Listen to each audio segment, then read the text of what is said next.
rassures de ta présence, Seigneur. Tu nous rassures toujours de ta présence éternelle. Lorsque tu te révèles à Josué, tu dis à Josué, fils de nous, tu lui dis, écoute, je serai avec toi, comme j'étais avec mon serviteur Moïse. Lorsqu'on arrive à un moment donné dans la vie,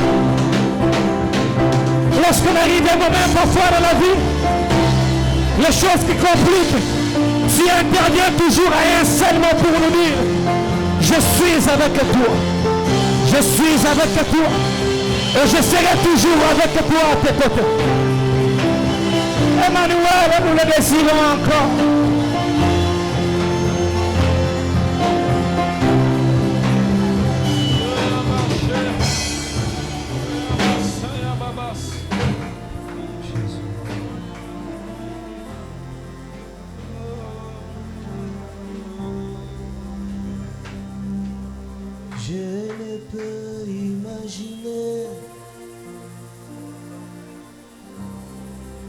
Combien ça coûterait?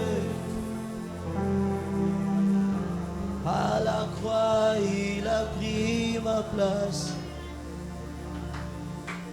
Jésus s'est donné. Je ne peux imaginer combien ça coûterait. À la croix, il a pris ma place. Jésus s'est donné. Il a pris ma place. Il a pris ma place. Il a pris ma place. Jésus s'est donné. Il a pris ma place. Il a pris ma place. Il a pris ma place. Jésus s'est donné. Tu es fidèle. Fidèle. Tu es fidèle. Fidèle. Mon Jésus est fidèle. Mon Jésus est fidèle. Mon Jésus est fidèle. Mon Jésus est fidèle. Oh, tu es fidèle. Tu es fidèle. Fidèle. Tu es fidèle. Fidèle. Mon Jésus est fidèle. Mon Jésus est fidèle. Mon Jésus est fidèle. Mon Jésus est fidèle. Pendant quelques minutes, j'aimerais que nous puissions louer la fidélité de Dieu. Nous ne voulons pas attendre le 31 décembre pour dire que Dieu est fidèle. Nous n'attendons pas entrer le 1er janvier pour dire que Jésus est fidèle. Nous voulons déjà chanter sa fidélité. Nous ne voulons pas être des ingrats. Nous avons perdu des choses, c'est vrai. Mais nous gardons une chose précieuse que Dieu nous a donnée. C'est la vie que tu as. La vie est la base de tout. Au travers de la vie, tu peux devenir riche. Au travers de la vie, tu peux être élevé. Au travers de la vie, Dieu peut t'impacter. J'aimerais que tu dises merci à Jésus pour la vie et la santé que tu possèdes ce matin. Nous voulons dire, Jésus, tu es fidèle. Tu étais avec moi de janvier jusqu'en décembre. J'aimerais te dire que tu es fidèle. Pendant quelques minutes, est-ce que tu peux élever ta voix? Parler à ces dieux fidèles. Il est fidèle pour ta famille. Il est fidèle pour ton mariage. Il est fidèle dans ta promotion. Il est fidèle dans ta vie professionnelle. Jésus est fidèle. Est-ce que tu peux consacrer quelques minutes pour parler à Jésus? Oh, vas-y, vas-y, vas-y. Tu es fidèle, Jésus. Tu es fidèle, Jésus. Tu es fidèle pour ma vie. Tu es fidèle pour ma vie.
Seigneur, nous te bénissons.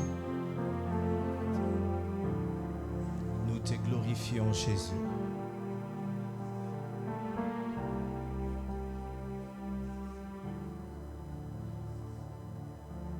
Nous bénissons ton Saint-Nom.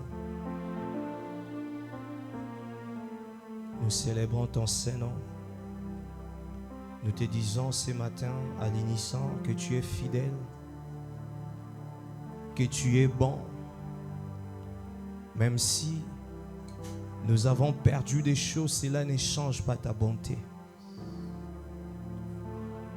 Même si nous n'avons pas encore obtenu ce que nos cœurs désirent, cela ne change pas ta bonté.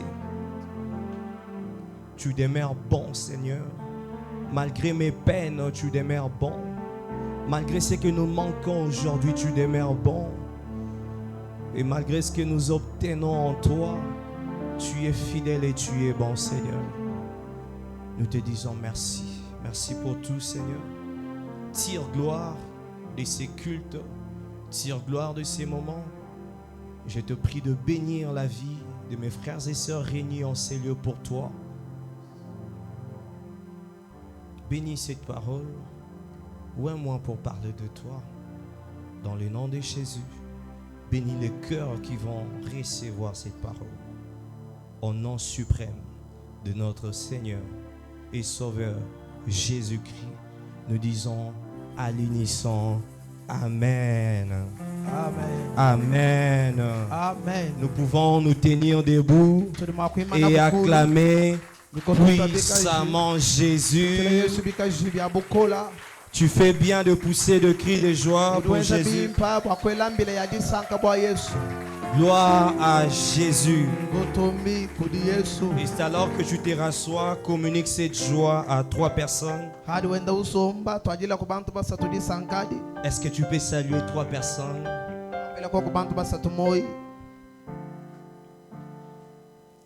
Gloire à Jésus. Alléluia. Je vous salue au nom de Jésus. Et nous espérons tout le monde bien important ce matin. Je suis dans la joie de me retrouver ce matin au devant de nous afin de partager la parole de Dieu.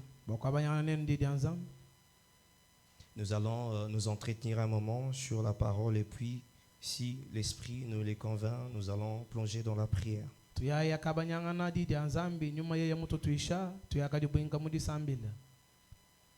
Je bénis le Seigneur pour toi qui est venu ce matin. Que le Seigneur te localise ce matin. Je disais que la grâce de Dieu te localise ce matin. Gloire à Jésus. Depuis le dimanche passé, je crois qu'il y a 2 dimanches, nous sommes en train de parler d'un thème que nous avons intitulé « Comment jeûner efficacement ». Ceci nous prépare à un moment de jeûne que nous allons déjà commencer cette semaine, que nous avons dénommé Oméga 5. C'est une retraite de l'Église qui nous prépare à bien terminer l'année. Et cela nous prépare également à commencer ces jeûnes de 30 jours que nous allons avoir au mois de janvier.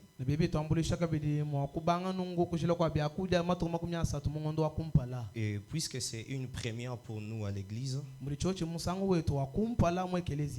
c'est le 3e dimanche que nous allons prendre pour enseigner sur le jeûne. C'est pour nous permettre de bien jeûner selon Dieu. De ne pas jeûner selon nous, mais de jeûner selon la volonté de Dieu. Et pour éviter aussi des dérives pendant ces programmes de jeûne. Depuis le dimanche passé, nous avons donné 4 principes liés au jeûne efficace.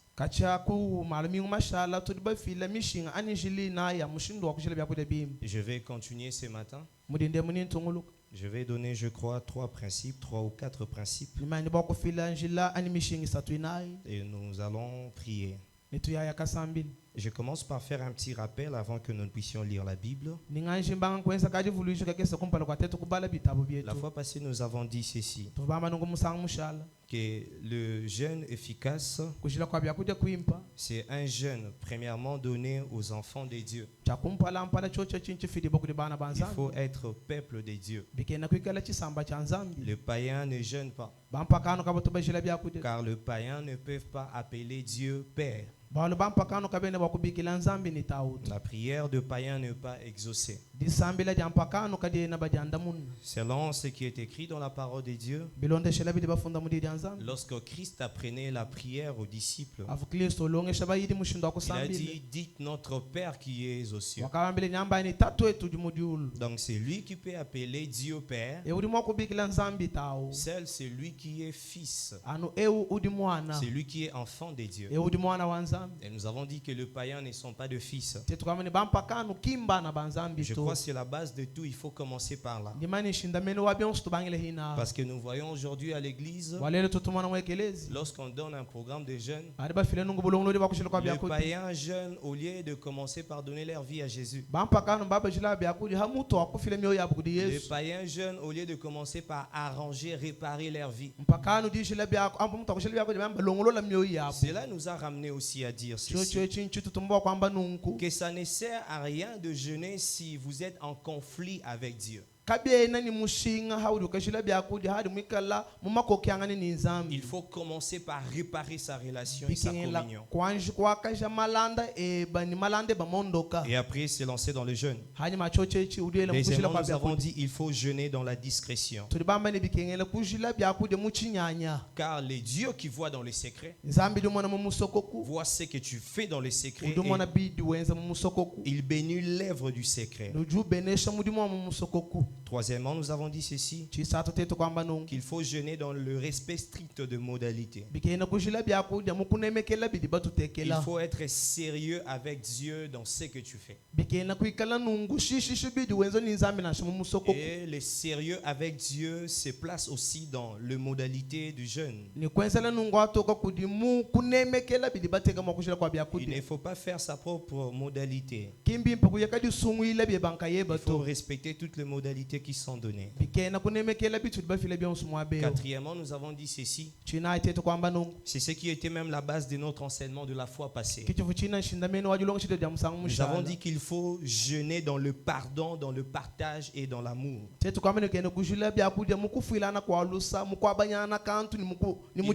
jeûner dans le pardon, dans le partage et dans l'amour. Je fais un briefing avant de décoller ce matin. Ça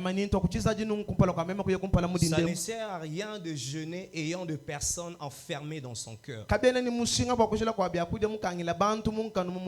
ne sert à rien de s'approcher dans la présence de Dieu ayant de personnes emprisonné dans son cœur. Lorsqu'on se lance dans une retraite de prière, il faut s'assurer que son cœur est libre. Il faut libérer son cœur de la méchanceté. Pardonnez toutes ces personnes qui vous ont fait du mal. Pardonnez toutes ces personnes qui vous ont blessé. Ces personnes qui vous ont vraiment blessé dans la vie.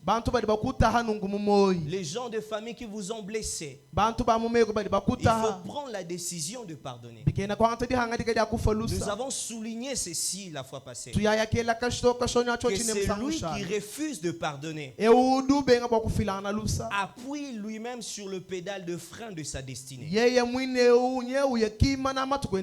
lui qui refuse de pardonner appuie lui-même sur le pédale de frein de sa destinée.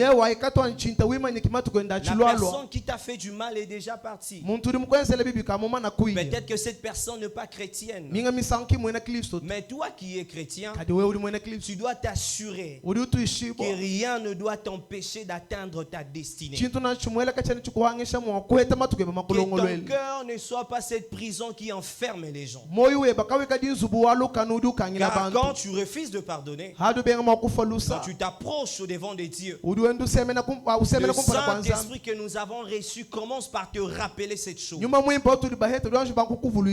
Saint-Esprit que nous avons reçu ne nous pousse pas seulement à demander des choses à Dieu, mais lorsque nous venons dans sa présence, il commence par nous rappeler ces choses que nous devons arranger dans la présence.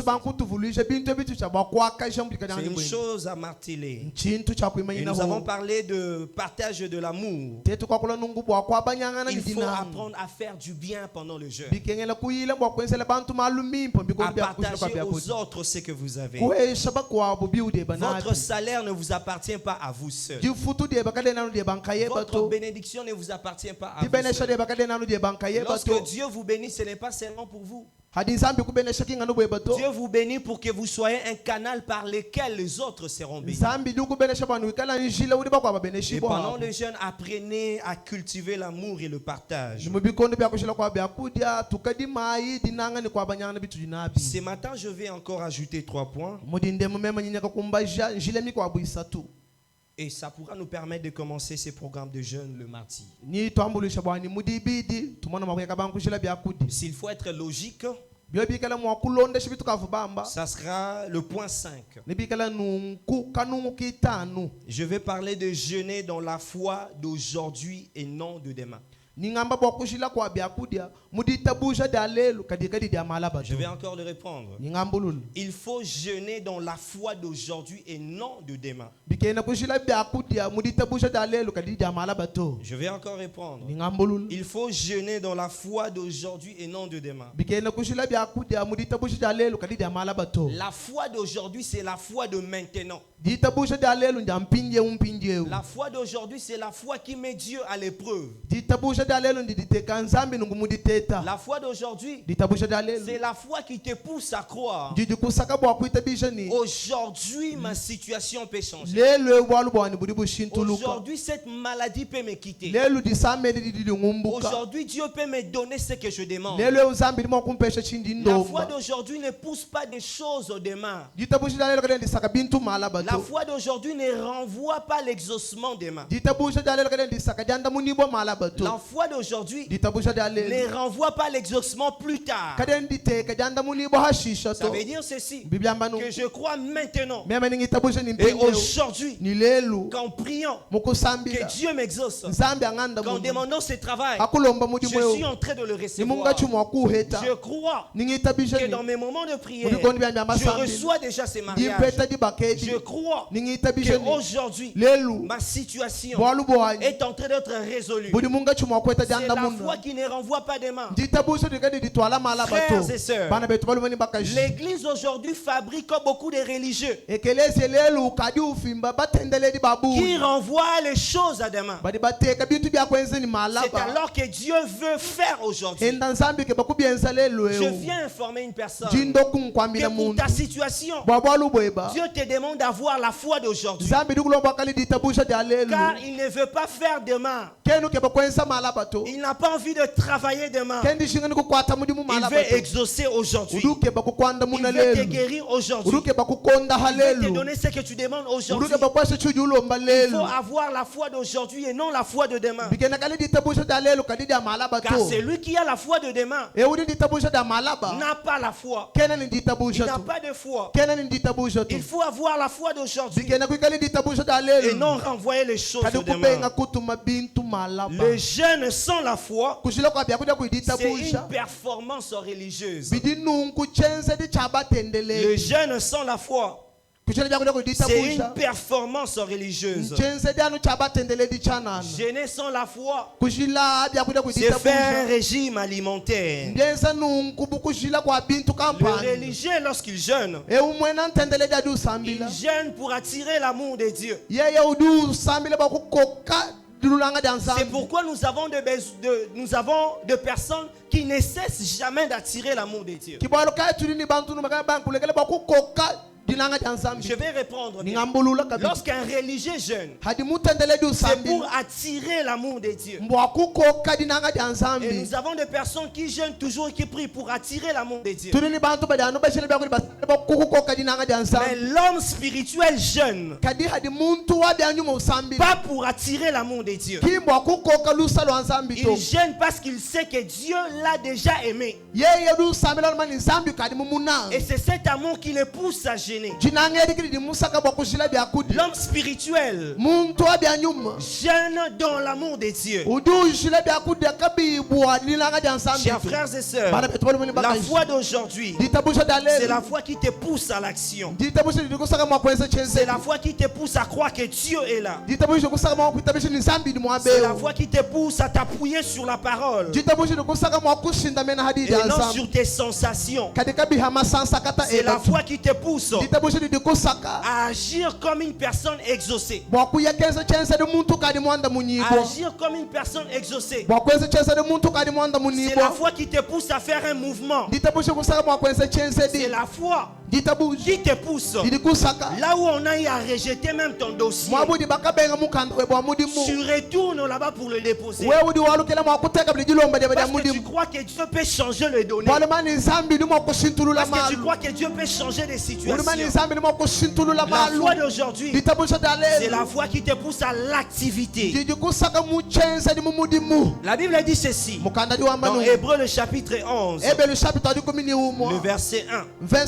La Bible dit ceci: or la foi est une ferme assurance des choses qu'on espère, une démonstration de celles qu'on ne voit pas. Lorsque l'auteur de l'Hébreu parle de la foi, le chapitre 11, il parle de la foi comme étant une ferme assurance des choses qu'on espère et une démonstration de celles qu'on ne voit pas. Dans ce verset, la foi a deux parties. Dans ces versets, dans Hébreux le chapitre 11, le verset 1, la foi a deux parties. La foi a la partie interne et la partie externe. Je disais ceci, que la foi a deux parties. La partie interne et la partie externe. La partie interne, c'est ce que l'auteur dit, avoir une ferme assurance. La ferme assurance, c'est au-dedans de toi. La ferme assurance, c'est à l'intérieur de toi. Et lorsque la Bible parle de la ferme assurance, l'origine de la ferme assurance parle du mot grec. Je nous épargne de ces mots, mais qui signifie ceci: avoir le titre de propriété. Lorsque la Bible parle d'avoir une ferme assurance, c'est avoir détenir le titre de propriété. Avoir la ferme assurance, c'est détenir le titre de propriété. Pour ceux qui ont déjà acheté de terrain ici, ou encore une parcelle, vous savez très bien avec moi que la seule chose qui te rassure que cette portion de terre t'appartient, c'est lorsque tu détiens le titre de propriété. C'est que ce titre de propriété te permet même de dormir à la maison. Un jour, une autre personne viendra construire sur ta terre et tu peux le ramener en justice parce que tu as le titre de propriété. C'est cette chose qui te rassure, qui te donne l'assurance que tu détiens vraiment la chose. Et de même, lorsqu'on parle de la foi, il faut commencer par avoir le titre de propriété. Et ce titre de propriété, c'est en esprit qu'on l'obtient. Si en esprit qu'on l'a, ça veut dire ceci, que je suis rassuré. J'ai les documents qui prouvent que j'ai déjà mon mariage. J'ai les documents de l'esprit qui prouvent que je détiens déjà mon travail. J'ai les documents de l'esprit qui prouvent que je suis déjà devenu riche. C'est la chose qui te pousse maintenant à entrer dans la deuxième partie de la foi. Et la deuxième partie de la foi, c'est la partie externe. C'est ce que la Bible parle, la démonstration. Chers frères et sœurs, tu ne peux pas avoir la foi et détenir seulement la première partie. La première partie qui est l'assurance. Lorsqu'on a la foi, on a la première partie, l'assurance. On a le titre de propriété spirituelle. Une assurance qui me permet de démontrer maintenant ma foi. Je ne peux pas avoir la foi sans la démontrer. Tout celui qui a la foi doit démontrer sa foi. La foi, la première partie, la partie interne, mais là aussi la deuxième partie, la partie externe, qui est la démonstration. C'est ce qui te pousse à parler le langage de ta foi. C'est lorsque tu viens me demander, je suis malade, tu me demandes si je vais bien, je te dirai que je suis déjà guéri. Parce que la vraie foi te pousse à parler le langage de ta foi. Donc je viens dire à quelqu'un ce matin que tu n'es plus malade. Parle le langage de ta foi. Car la vraie foi te pousse à démontrer cela. Frères, sœurs, si tu as la foi, démontre ta foi. Si tu as la foi, va faire le business. Parce que tu sais qu'au travers de ce business, Dieu va te rendre riche. La vraie foi n'est jamais inactive. La vraie foi n'est jamais inactive. La vraie foi, elle est toujours active. Elle te pousse toujours à l'action. Parle le langage de ta foi. Frère, sœur, est-ce que tu crois que tu as déjà un travail, habille-toi bien comme une personne qui a déjà un travail. C'est ça le langage de la foi. Tu ne t'habilles plus comme un malheureux, mais tu t'habilles, tu te comportes, tu parles comme une personne qui a obtenu. C'est ça la démonstration. Donc une personne qui jeûne doit être dans l'action. Est-ce que je parle à quelqu'un ce matin? Quand tu jeûnes, sois dans l'action. Tu demandes à Dieu, Seigneur, donne-moi un travail. Mais tu peux aussi créer ce travail. Prends le peu que tu as. Prends le peu que tu as. Et puisque tu es dans l'action, travaille avec ces peu.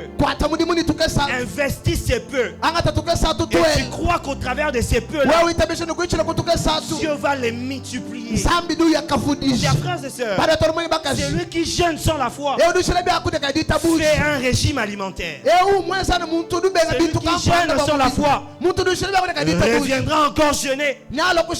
Reviendra encore jeûner pour la même chose sans pourtant l'obtenir. Lorsque vous jeûnez, exercez votre foi et soyez en mouvement. Voyez que le Seigneur est en train de vous donner la confiance.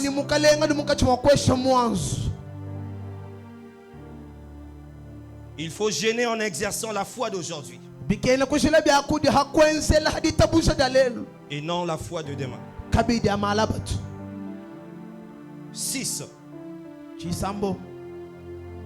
Lorsque tu jeûnes, il faut remplacer les penchants par les activités spirituelles.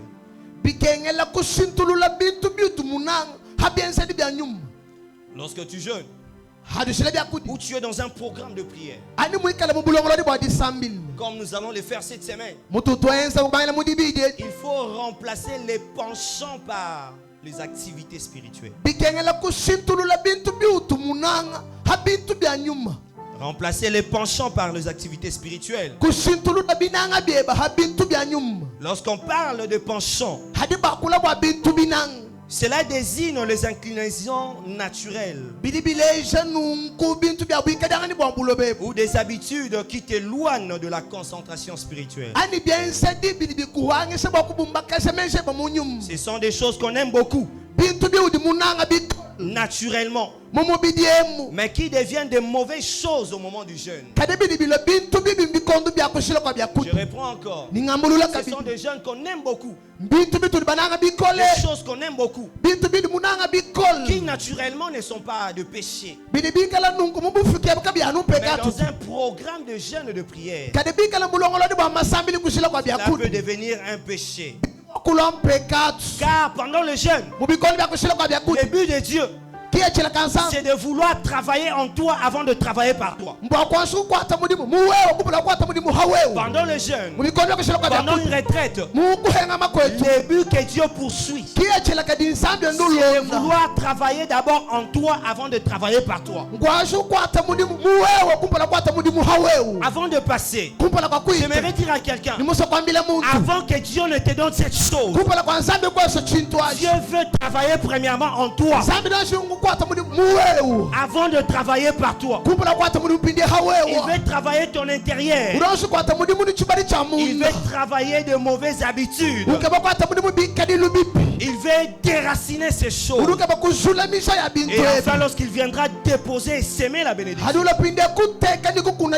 bénédiction va perdurer. Donc Dieu veut travailler d'abord ton intérieur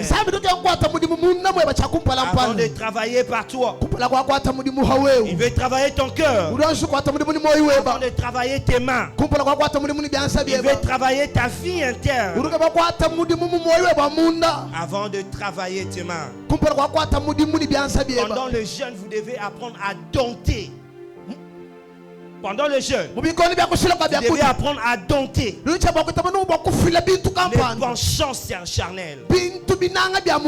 Tous ces penchants qui te ramènent à la distraction. Tous ces penchants te ramènent à passer inutilement ton temps, Dieu a besoin de les travailler.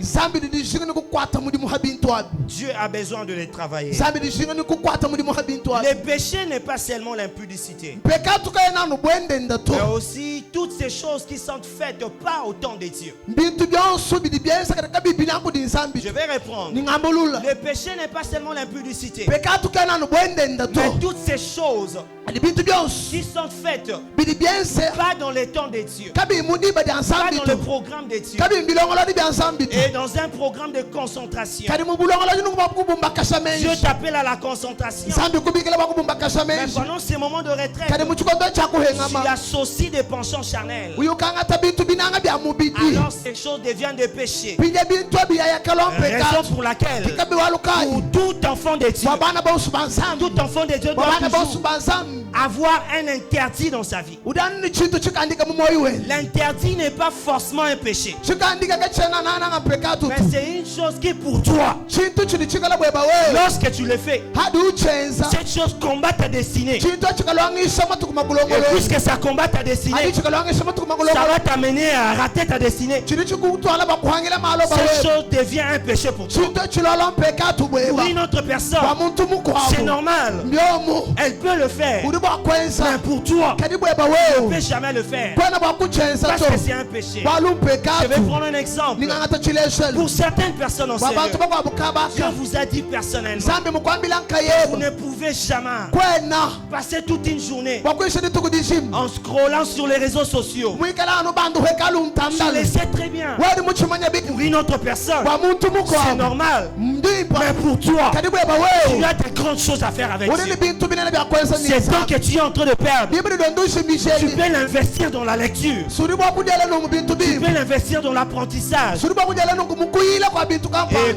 tu es en train de perdre le temps, c'est un passion charnel. Toi, c'est un péché. Pour une autre personne, c'est normal, mais pour toi, c'est un péché. La Bible dit ceci dans Romains le chapitre 12, le verset 2. Je vais lire. La Bible dit: ne vous conformez pas au siècle présent, mais soyez transformés par le renouvellement de l'intelligence, afin que vous discerniez quelle est la volonté de Dieu, ce qui est bon, agréable et parfait. Si c'est votre Bible, vous pouvez le souligner. Ce qui est bon, agréable et parfait. Je reprends la lecture. La Bible dit: ne vous conformez pas au siècle présent, mais soyez transformés par le renouvellement de l'intelligence, afin que vous discerniez quelle est la volonté de Dieu. Le but, c'est de discerner la volonté de Dieu. Mais la volonté de Dieu est évolutive. La volonté de Dieu peut commencer à être bon, à détecter ce qui est bon, et après détecter ce qui est agréable. La finalité de Dieu, c'est que tu puisses discerner pas seulement ce qui est bon, pas seulement ce qui est agréable, mais la finalité, c'est de détecter ce qui est parfait. Donc, chers frères et sœurs, dans ta manière d'évoluer avec Dieu, tu peux être dans les bons alors que Dieu t'attend dans l'agréable. Tu peux être en train de faire des choses qui sont bonnes, mais puisque Dieu t'appelle à évoluer, il attend que tu puisses monter dans ce qui est agréable. Et pour certaines personnes, vous êtes déjà dans l'agréable. Dieu attend que tu arrives à faire ce qui est parfait. Donc suivez ceci, chers frères et sœurs. La vie chrétienne ne consiste jamais à copier ce que l'autre fait. Je reprends. La vie chrétienne ne consiste jamais à copier ce que l'autre fait. Parce que nos destinées n'ont pas de jumelles. L'autre est en train de faire ce qui est bon. Mais Dieu attend de toi ce qui est agréable. Et pour une autre personne, Dieu attend de toi ce qui est parfait. Je prie de tout mon cœur que pendant ce programme de jeûne, que Dieu travaille ton caractère, que Dieu te permette d'évoluer, de quitter dans le bon, de quitter dans l'agréable et d'atteindre le parfait. Donc le but de Dieu, c'est de aussi travailler ton intérieur. Je listais avec moi quelques penchants charnels. Réveille celui qui dort. Je listais avec moi ici quelques penchants charnels. Pour les gens qui ont toujours besoin qu'on puisse lister, alors je l'ai fait pour toi. Comme ça, pendant un programme de retraite ou de jeûne, ça va te rappeler. Je vais citer 1. La gourmandise. La gourmandise. 2. La paresse. La paresse. Vouloir passer toute la journée en dormant pour passer le temps de la prière. Donc je suis en train de passer mon temps. J'attends qu'il fasse 16h30 et j'irai à la prière. Que Dieu te délivre de cela. Avant de venir ici, tu peux aussi faire beaucoup de choses. Le but, c'est de remplacer les penchants charnels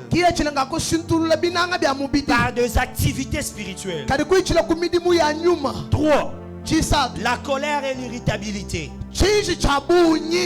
Toi, tu te fâches naturellement.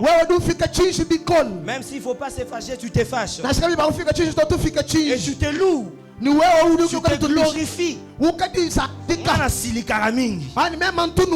fâche naturellement et facilement. Que Dieu te délivre de cela. Car le but, c'est que Dieu travaille aussi en toi pendant une période de jeûne. Dieu n'a pas seulement des choses à te donner. Dieu a aussi un travail à faire dans ta vie. Et je prie pendant ces programmes que Dieu puisse travailler à l'intérieur de toi. 5. Le murmure et discussions inutiles. Je prie que Dieu t'aide à maîtriser ta langue. Pendant une période de prière, on ne parle pas inutilement. Le murmure et les discussions inutiles. 6. L'orgueil spirituel. Ici, je parle aux hommes spirituels qui aiment gêner, se faire voir, se vanter de leur nombre de jours de jeûne, pour qu'on sache que c'est lui le plus spirituel. Pendant une période de jeûne, cache-toi, frère. Passer des heures devant la télé comme d'habitude. Donc les moments de retraite ne diffèrent pas de tes moments que tu passes toute la journée. Un moment de retraite et de jeûne doit être un moment différent. Un moment de concentration où on cherche la pensée de Dieu. On cherche que Dieu te parle personnellement. Que Dieu ne passe pas seulement chez le prophète, mais que Dieu te parle personnellement. Autre chose, passer des moments devant les réseaux sociaux. Comme d'habitude.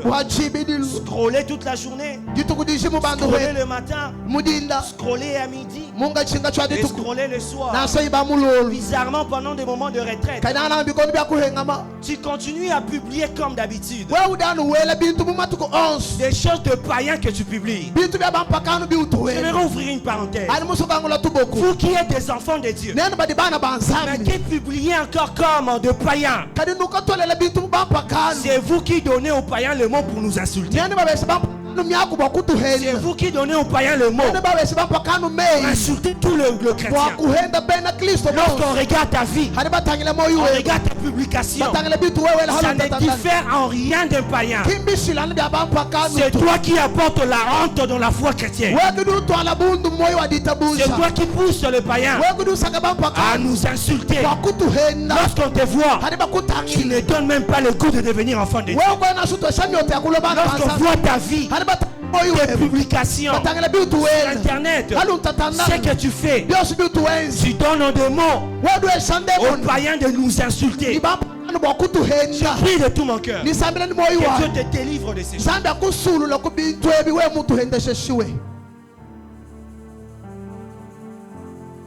Faire des rencontres improductives. Des rencontres avec des amis improductives. Des rencontres qui ne produisent rien. La Bible dit ceci dans Ésaïe par rapport au penchant. Ésaïe le chapitre 58. Nous l'avons dit le dimanche passé que c'est l'un des versets dans la Bible qui parle du jeûne. Donc, lorsque vous voulez voir comment il faut jeûner, c'est l'un des versets qui explique les jeûnes. Et au verset 13, la Bible dit ceci: voici le jeûne auquel le Seigneur Yahweh prend plaisir. Le verset 13: si tu retiens ton pied pendant le sabbat pour ne pas faire ta volonté en mon saint jour, si tu fais du sabbat de tes délices pour sanctifier l'Éternel en les glorifiant, et si tu l'honores en ne suivant point tes voies, en ne te livrant pas à tes penchants et à tes vains discours. Donc pendant le jeûne, la Bible nous recommande à aller au-delà de ce que nous faisons naturellement, à se priver pas seulement de la nourriture, mais aussi de ces choses qui ne rapportent rien dans notre esprit. Avant d'aller plus loin, je voudrais que vous puissiez noter des choses. La première chose, c'est ce que j'ai déjà dit plus haut, que pendant le jeûne, Dieu ne veut pas seulement te donner des choses, mais Dieu veut travailler les amortisseurs de ta vie. Afin que lorsque le poids de la bénédiction viendra, que ça ne puisse pas t'écrouler. Je reprends. Pendant les périodes de jeûne, Dieu veut travailler les amortisseurs de ta vie. Afin que lorsque le poids de la bénédiction viendra sur toi, ça ne puisse pas t'écrouler. Dieu veut travailler ton caractère. Dieu veut travailler l'intérieur de ta personne. La deuxième chose, il faut toujours remplacer les penchants par des activités spirituelles. Pendant le jeûne, lis la Bible. Donne-toi des objectifs. Je vais lire les évangiles pendant le jeûne. Je vais lire le livre historique pendant le jeûne. Je vais lire toute la Bible pendant le jeûne. Remplace le penchant par les activités spirituelles. Car il faut noter ceci, que l'homme ne devient que ce qu'il fait d'une manière habituelle. L'homme ne devient que ce qu'il fait d'une manière habituelle. Il existe une loi Je vais bien nous la rappeler. La loi de la sémence et de la récolte.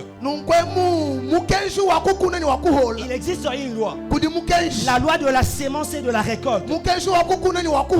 C'est que tu n'arrives qu'à récolter que ce que tu as sémé. Tu ne deviens que ce que tu fais d'une manière habituelle. Et cette loi, la loi de la sémence et de la récolte, dit ceci: tes actions répétées, tes actions répétées produisent une habitude. Et cette habitude produit les caractères en toi. C'est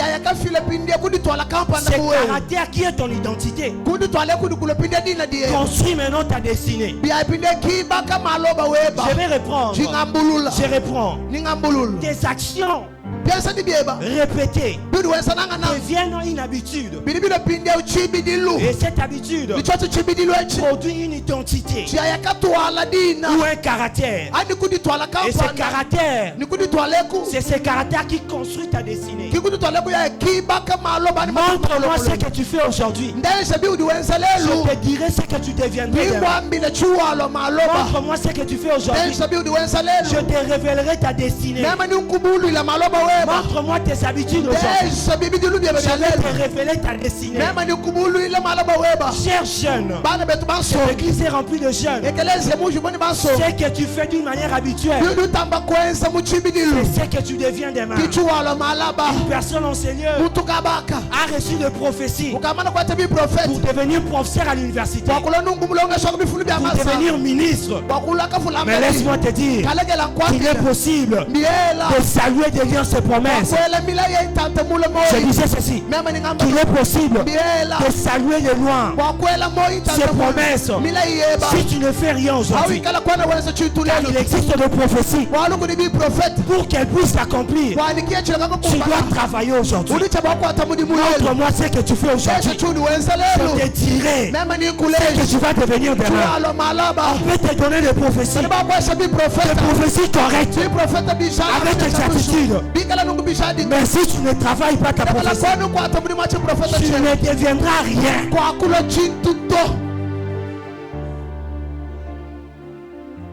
Tu refuses de craindre Dieu. Tu refuses de marcher dans la sanctification.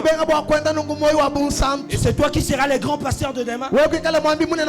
Tu refuses de marcher dans la sanctification. Et c'est toi qui désires que Dieu te donne des grandes choses. C'est vous qui appelez les hommes de Dieu des aventuriers. Parce que vous n'observez pas le principe qu'on vous donne. Vous voulez que les hommes de Dieu travaillent comme des magiciens.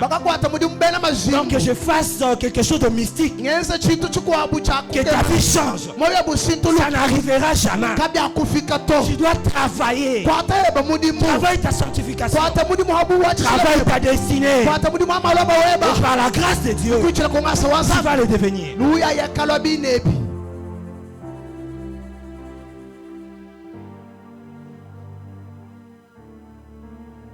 Remplace le penchant charnel par les activités spirituelles. J'aimerais terminer.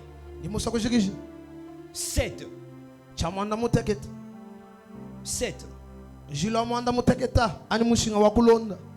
Il faut jeûner en comptant sur la force du Saint-Esprit.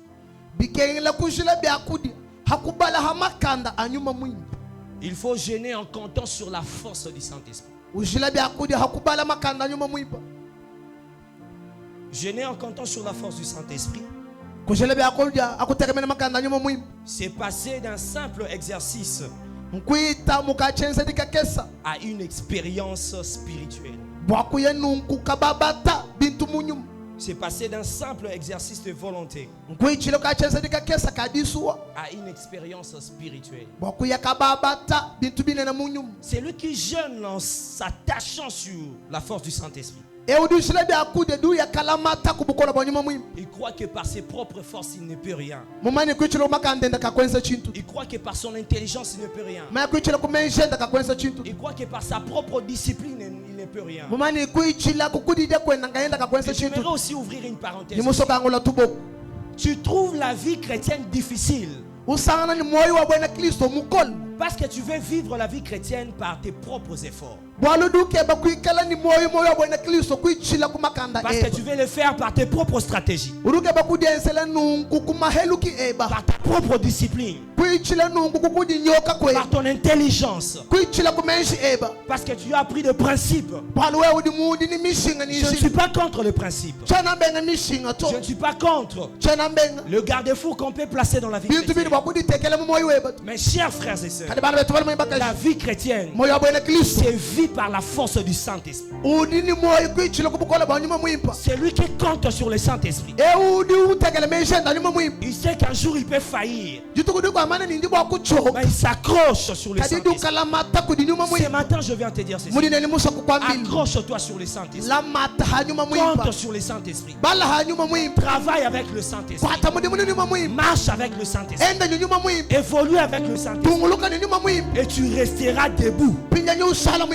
Pas par tes propres efforts, mais par le Saint-Esprit. Le Saint-Esprit nous a été donné afin que nous puissions tenir. Enfin même que nous puissions faire de prières qui touchent le cœur des dieux. Car l'homme, même dans ses propres ambitions, il ne connaît pas ce qu'il doit réellement demander à Dieu. Car l'architecte de nos destinées, c'est Dieu. Et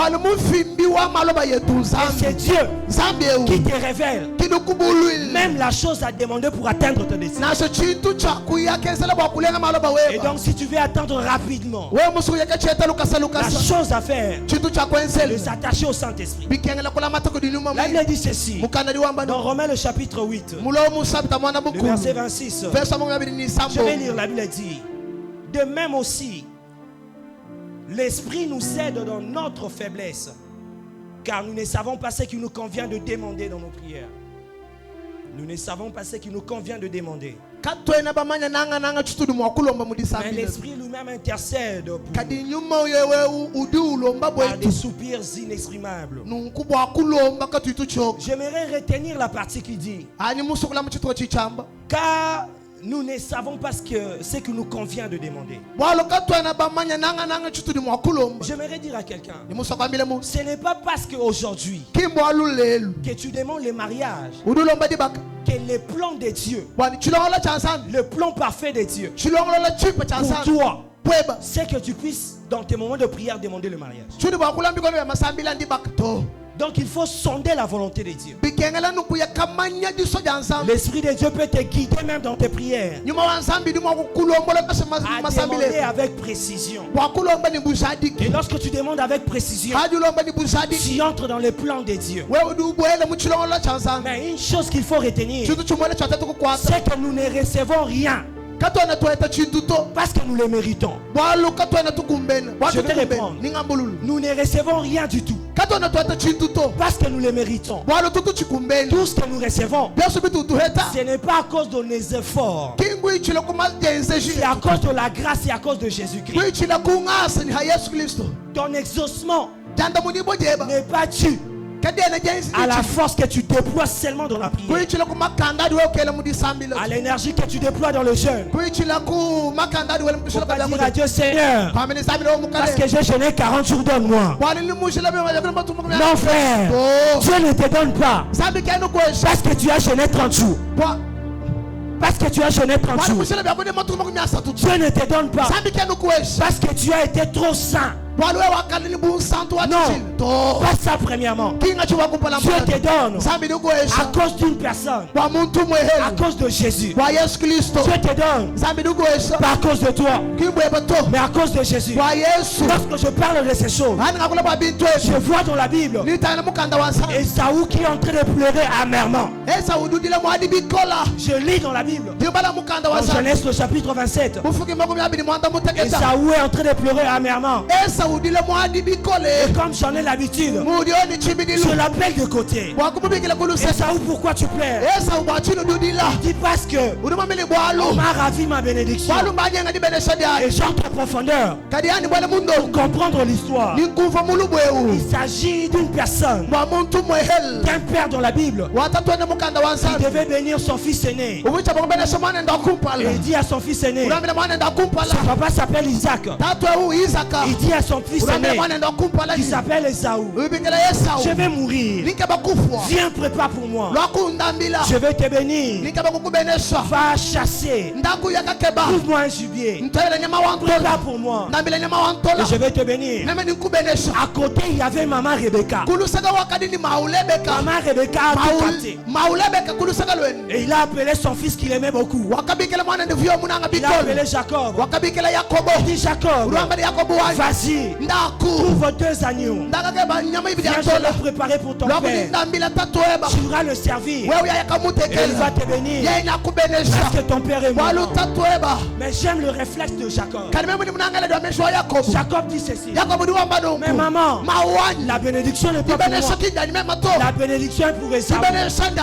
Lorsque j'irai vers mon père, il va premièrement détecter ma voix. Et au lieu de me bénir, il va me maudire. Deuxièmement, il va détecter mon odeur. Et au lieu de me bénir, il va me maudire. Maman Rebecca était toujours là. Ne t'inquiète pas, je vais te prendre les habits d'Esaü ton frère. Tu vas le porter. Et lorsque tu iras vers ton père, il va sentir l'odeur d'Esaü. Il ne va pas sentir ton odeur. Il va sentir l'odeur de celui qui doit avoir la bénédiction. Deuxièmement, je vais prendre la peau de l'agneau. Je vais mettre sur ton bras. Lorsqu'il va te taper, lorsqu'il va te toucher, il va toucher la peau de celui qui doit recevoir la bénédiction. Et Jacob est entré. Il a servi à son père. Lorsqu'il est arrivé, son père lui dit, mais j'entends la voix de Jacob. Quand je touche, c'est le corps d'Esaü. J'entends la voix de Jacob. Et lorsque je touche, c'est le corps d'Esaü. Il dit, bon, ça ne dérange pas.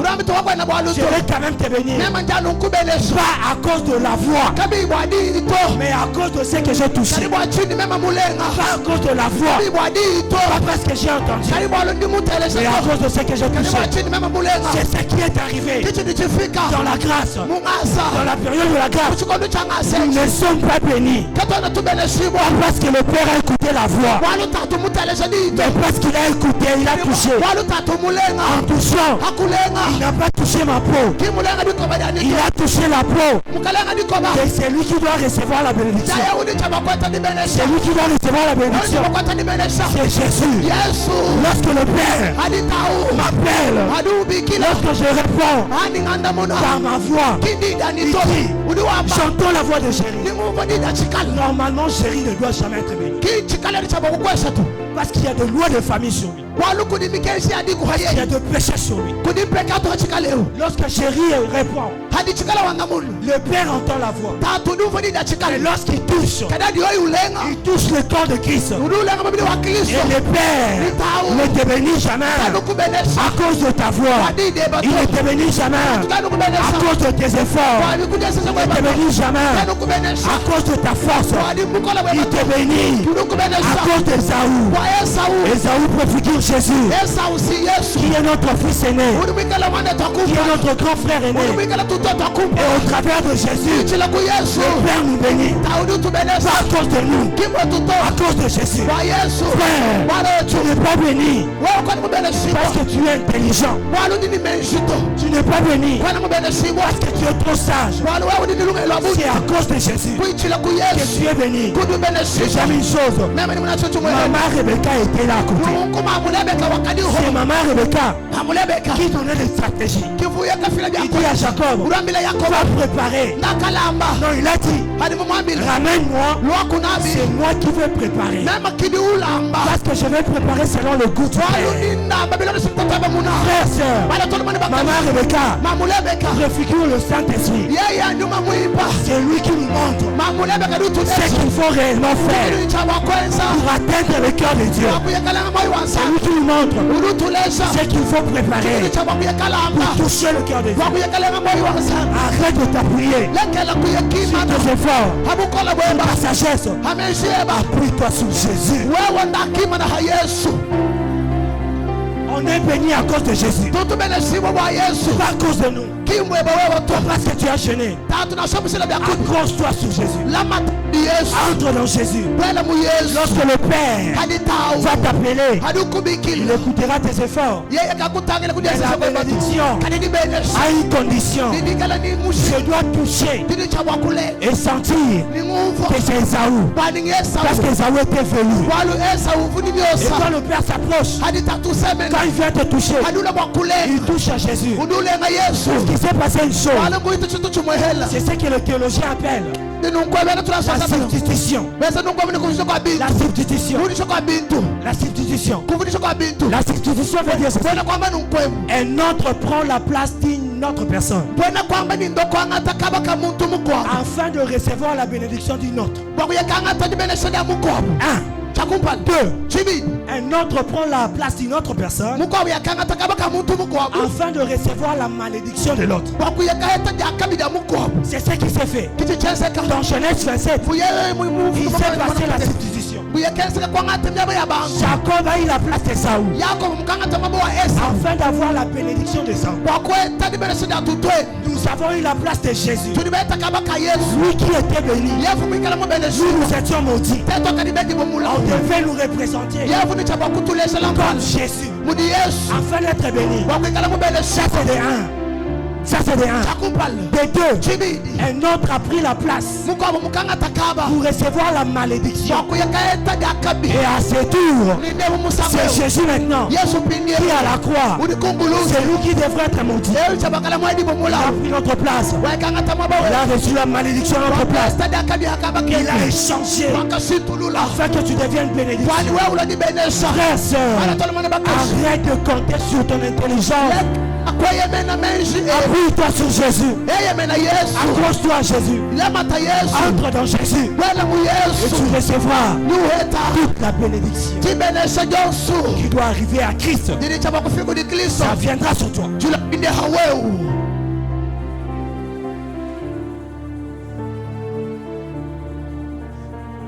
On n'est jamais exaucé à cause de nous-mêmes. C'est à cause de Jésus.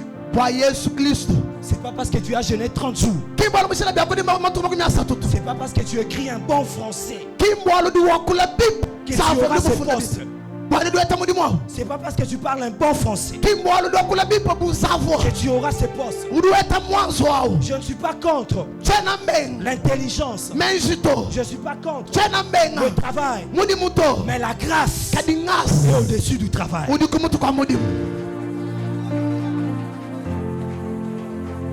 La grâce, sœur, est au-dessus de ta beauté. Il y a ceux qui se sont mariés. Tu es plus belle plus qu'elle.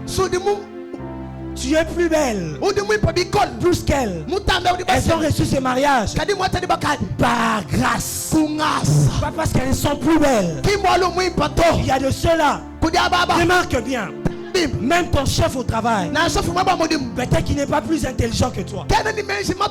Mais c'est la grâce. Ce matin, je viens te dire ceci. Arrête de trop compter sur toi. Car quand tu comptes trop sur toi, quand le Père va appeler, il écoutera la voix de tes efforts.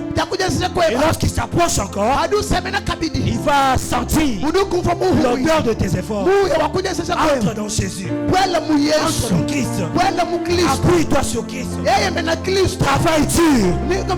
travail dur, mais compte sur Jésus. Compte sur Jésus. C'est Jésus qui t'amènera plus loin. Il t'amènera plus haut. Il te permettra d'atteindre ta destinée.